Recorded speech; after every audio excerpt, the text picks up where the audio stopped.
Di tahun 2016, pemerintah Provinsi DKI Jakarta menggalakkan pembangunan sejumlah proyek infrastruktur untuk meningkatkan kesejahteraan penduduk ibu kota. Wajah Jakarta yang selama bertahun-tahun tercoreng oleh sejumlah permasalahan seperti pemukiman kumuh, serta kemacetan perlahan-lahan disulap dan dibersihkan di usianya yang ke-489.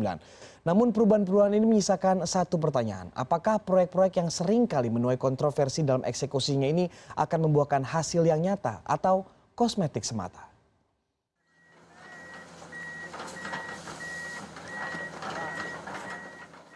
29 Februari 2016, ratusan bangunan semi permanen yang menjadi epicentrum hiburan malam kelas 3 ini diratakan dengan tanah. Atas nama perbaikan tata kota, Kalijodo akan diubah menjadi ruang terpadu publik ramah anak.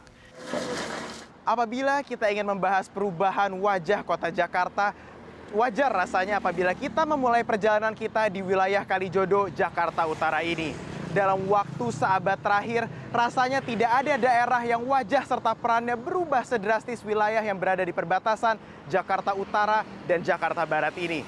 Secara historis, dulu ini merupakan tempat titik temu bagi remaja Tionghoa yang ingin mengadu nasib untuk mencari cinta. Namun perlahan-lahan wajahnya berubah, perannya pun berubah menjadi salah satu lokalisasi terbesar yang berada di wilayah DKI Jakarta. Imbasnya, ratusan warga yang memilih untuk menetap di Jakarta direlokasi ke Rumah Susun Marunda, Jakarta Utara, dan Pulau Gebang, Jakarta Timur. Sekilas relokasi ini nampak seperti solusi yang tepat untuk mengatasi permasalahan pemukiman kumuh serta kurangnya rasio ruang terbuka hijau di ibu kota. Namun, pemindahan tidak serta-merta berimbas positif terhadap kesejahteraan warga yang direlokasi. Lilis adalah satu dari 80 keluarga yang secara sukarela dipindahkan ke Rusun Marunda pasca penggusuran bulan Februari lalu. Meski mengaku cukup puas dengan fasilitas yang tersedia, masih ada beberapa masalah yang harus diperhatikan pemerintah. Ganjalan apa sih Bu yang masih harus dihadapi oleh warga yang direlokasi ke Rusun Marunda ini? Kalau kendala saya kira tinggal satu PR-nya Mas, pekerjaan. Pekerjaan itu sebenarnya channel-channel juga Bu Lilis sudah menemukan, cuma kendalanya ijazah. Makanya buat pengusaha yang mau menerima orang Kalijodo bekerja tanpa syarat, mungkin itu yang jadi harapan kami. Proses revitalisasi Kalijodo dan pemukiman kumuh lainnya tidak bisa berhenti di tahap relokasi. Tanpa fokus lebih terhadap akar dari permasalahan, yaitu akses terhadap lapangan pekerjaan, warga yang direlokasi terancam tidak bisa membayar biaya sewa.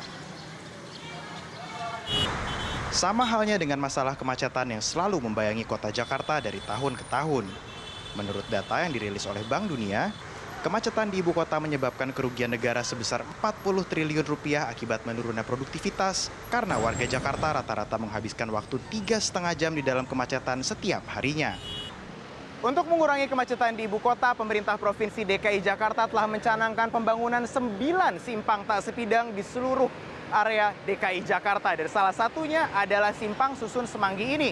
Proyek yang memakan biaya 560 miliar ini diperkirakan akan rampung pada bulan Agustus 2017 dan diyakini dapat mengurangi kemacetan di area Semanggi sebanyak 30%. Namun apakah ini solusi yang paling tepat untuk mengurangi problema kemacetan yang setiap tahunnya menghantui kota Jakarta? Menurut Ketua Masyarakat Transportasi Indonesia, kebijakan pemerintah provinsi ini adalah gerakan reaktif yang tidak akan bertahan lama karena tidak didukung oleh inisiatif dari pemerintah pusat untuk mengurangi jumlah kendaraan pribadi di jalanan ibu kota.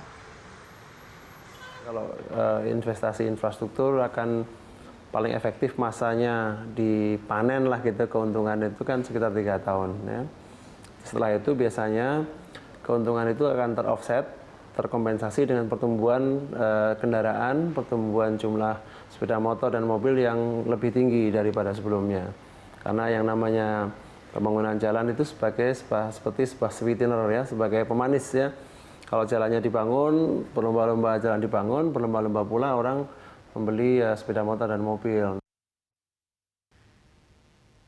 Membenahi kota dengan permasalahan serumit Jakarta tidak bisa dilakukan tanpa pendekatan yang menyeluruh.